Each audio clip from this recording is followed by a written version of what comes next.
আসসালামু আলাইকুম প্রিয় দর্শক, জানিয়ে দিব এখনকার আলোচিত সকল দেশীয় খবর। শুরুতেই জানিয়ে দেব সংবাদ শিরোনামগুলো। বিএনপি নেতার বাড়িতে আগুনের রহস্য এখনও অজানা, দুদিনেও মামলা হয়নি। ওসমান হাদি হত্যায় নতুন চাঞ্চল্যকর তথ্য দিলেন ডিবি প্রধান। রাজনৈতিক উদ্দেশ্যে এই হত্যাকাণ্ড হতে পারে, ডিবি প্রধান। তারেক রহমান ফেরার আগে সব গুছিয়ে রাখছে বিএনপি। বাগেরহাটের 4টি আসনে প্রার্থী চূড়ান্ত, কয়েক আসনে আসছে পরিবর্তন। চট্টগ্রাম বন্দর বছরে 720 কোটি টাকা দিচ্ছে চাঁদাবাজদের, অথচ ন্যায্য কর দেয় না, ক্ষোভ প্রকাশ করলেন চট্টগ্রাম সিটি কর্পোরেশন মেয়র। হাদি হত্যায় মূল ঘাতক ফয়সাল সম্পর্কে এখনও সুনির্দিষ্ট তথ্য নেই, জানালেন অতিরিক্ত আইজিপি। প্রিয় দর্শক, এতক্ষণ দেখছিলেন সংবাদ শিরোনামগুলো, এখন জানাবো বিস্তারিত খবর। বিএনপি নেতা বাড়িতে আগুনের রহস্য এখনও অজানা, দুদিনেও মামলা হয়নি। লক্ষ্মীপুর সদরের ভবানীগঞ্জ ইউনিয়ন বিএনপির সহ সাংগঠনিক সম্পাদক বেলাল হোসেনের বাড়িতে পেট্রোল ঢেলে আগুন দেওয়ার ঘটনায় প্রকৃত রহস্য এখনও ভেদ করতে পারেনি পুলিশ। এই ঘটনায় আজ সন্ধ্যা পর্যন্ত থানায় কোনো মামলা দায়ের হয়নি। চিকিৎসকেরা জানিয়েছেন, ঢাকা মেডিকেল কলেজ হাসপাতালের বার্ন ইউনিটে চিকিৎসাধীন বেলালের বড় মেয়ে সালমা আক্তারের শরীরের প্রায় 90% দগ্ধ হয়েছে। তার শারীরিক অবস্থা বর্তমানে অত্যন্ত আশঙ্কাজনক।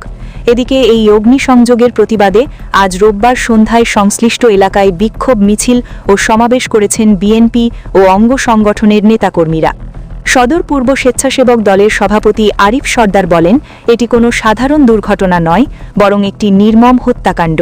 আমরা অবিলম্বে এ ঘটনার সাথে জড়িত দোষীদের গ্রেপ্তার ও দৃষ্টান্তমূলক শাস্তির দাবি জানাচ্ছি। ভবানীগঞ্জ ইউনিয়ন স্বেচ্ছাসেবক দলের সভাপতি শিপন বলেন, ঘরের দুই পাশ থেকে তালা ঝুলিয়ে অগ্নিসংযোগ করা হয়েছে। এটি সম্পূর্ণ পরিকল্পিত একটি হত্যা চেষ্টা এবং পুরো পরিবারকে জ্যান্ত পুড়িয়ে মারার হীন উদ্দেশ্য ছিল। জেলা ছাত্রদলের সভাপতি হাসান মাহমুদ ইব্রাহিম হুঁশিয়ারি দিয়ে বলেন, 24 ঘণ্টার মধ্যে ঘটনার রহস্য উদ্ঘাটন ও জড়িতদের গ্রেপ্তার করা না হলে আরও কঠোর কর্মসূচি ঘোষণা করা হবে।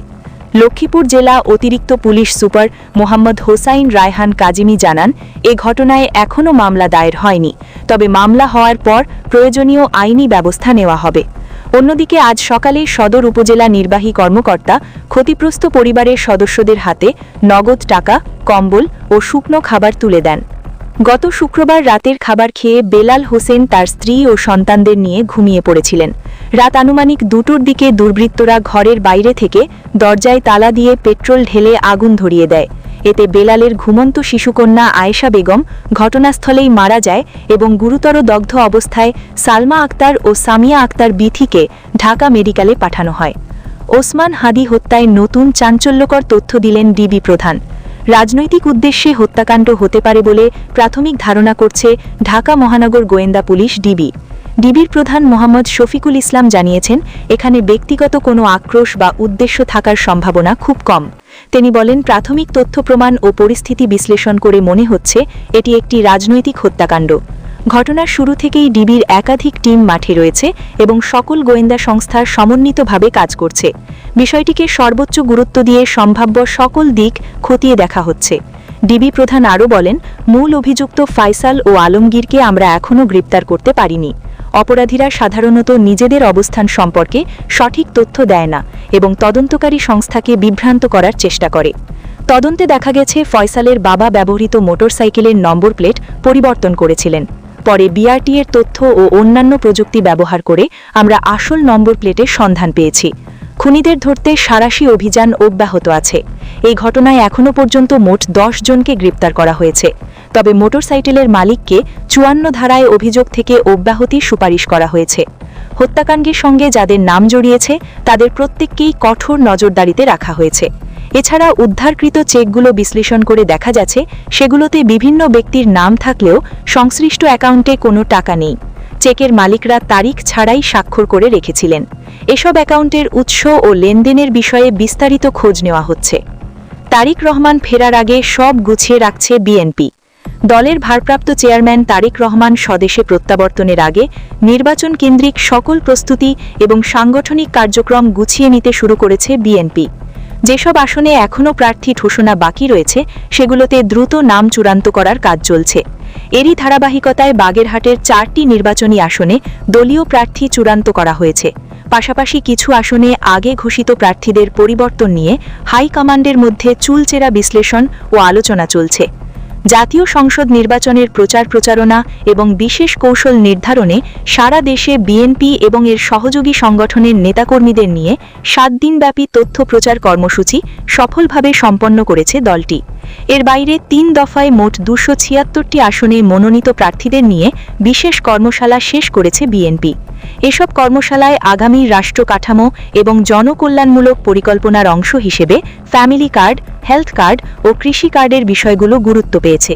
কিভাবে ডিজিটাল নেটওয়ার্কের মাধ্যমে কৃষকদের সরাসরি নাগরিক সেবা নিশ্চিত করা যায় তা নিয়ে বিএনপির ভবিষ্যৎ পরিকল্পনা তুলে ধরা হয়েছে।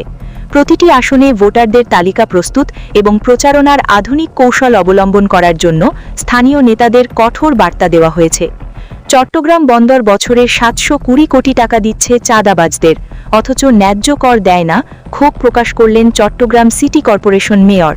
চট্টগ্রাম অঞ্চলে ডেঙ্গু ও চিকুনগুনিয়া সংক্রমণ পরিস্থিতি মোকাবিলায় গবেষণা সংক্রান্ত একটি অনুষ্ঠানে তিনি এসব বলেছেন। মেয়র আরও বলেন, বন্দর আমাদের জন্য অত্যন্ত গুরুত্বপূর্ণ একটি রাষ্ট্রীয় সম্পদ, কিন্তু সেখানকার অর্থব্যবস্থা প্রশ্নবিদ্ধ। গত 16 বছরে তারা এমন কিছু ব্যাংকে টাকা রেখেছে যেখান থেকে বিপুল পরিমাণ অর্থ গায়েব হয়ে গেছে। একদিকে চাঁদাবাজদের টাকা দেওয়া হচ্ছে আর অন্যদিকে উন্নয়নের জন্য প্রাপ্য কর থেকে সিটি কর্পোরেশনকে বঞ্চিত করা হচ্ছে। তিনি সংশ্লিষ্ট সবাইকে নিজ নিজ জায়গা থেকে দায়িত্বশীল ভূমিকা পালন করার আহ্বান জানান। হাদি হত্যায় মূল ঘাতক ফয়সাল সম্পর্কে এখনও সুনির্দিষ্ট তথ্য নেই, জানালেন অতিরিক্ত আইজিপি। ইনকিলাব মঞ্চের মুখপাত্র শরীফ ওসমান হাদির প্রধান হত্যাকারী ফয়সাল সম্পর্কে এখনও কোনো সুনির্দিষ্ট তথ্য পায়নি পুলিশ। অতিরিক্ত আইজিপি খন্দকার রফিকুল ইসলাম জানিয়েছেন, ফয়সালের সর্বশেষ অবস্থান সম্পর্কে আইন শৃঙ্খলা রক্ষাকারী বাহিনীর কাছে কোনো নিশ্চিত খবর নেই, তবে তাকে খুঁজে বের করতে গোয়েন্দা সংস্থাগুলো নিরলসভাবে কাজ করছে। তিনি আরও বলেন, ফয়সাল দেশ ছেড়ে পালিয়ে গেছে এমন কোনো নির্ভরযোগ্য তথ্য আমাদের কাছে নেই। অনেক সময় অপরাধীদের অবস্থান নিয়ে জনমনে বিভ্রান্তি ছড়ানো হয়, যার কোনো ভিত্তি নেই। হত্যাকাণ্ডটি কোনো রাজনৈতিক দলের সরাসরি নির্দেশে হয়েছে কিনা এমন প্রশ্নে তিনি জানান, এখনও পর্যন্ত কোনো নির্দিষ্ট দলের সরাসরি সম্পৃক্ততার প্রমাণ পাওয়া যায়নি, তবে তদন্ত এখনও চলমান। র্যাবের পক্ষ থেকে জানানো হয়েছে, ফয়সাল ঘটনার দিন নরসিংদীর একটি রিসর্ট থেকে ঢাকায় এসেছিল এবং হত্যাকাণ্ডের পর ব্যবহৃত পিস্তলটি তার বাবার মাধ্যমে বিভিন্ন হাত বদল করে শেষে একটি বিলে ফেলে দেওয়া হয়। বিজিবি ও অন্যান্য বাহিনীর সীমান্ত কাছাকাছি এলাকাগুলোতে নজরদারি বাড়িয়ে দিয়েছে, যাতে কোনোভাবেই অপরাধী সীমান্ত পার হতে না পারে। প্রিয় দর্শক, এই ছিল এখনকার গুরুত্বপূর্ণ নিউজ। আরও গুরুত্বপূর্ণ নিউজ নিয়ে ফিরছি কিছুক্ষণের মধ্যে। নিউজগুলো সবার আগে দেখার জন্য এই চ্যানেলটি সাবস্ক্রাইব করে আমাদের সাথে থাকুন। ধন্যবাদ।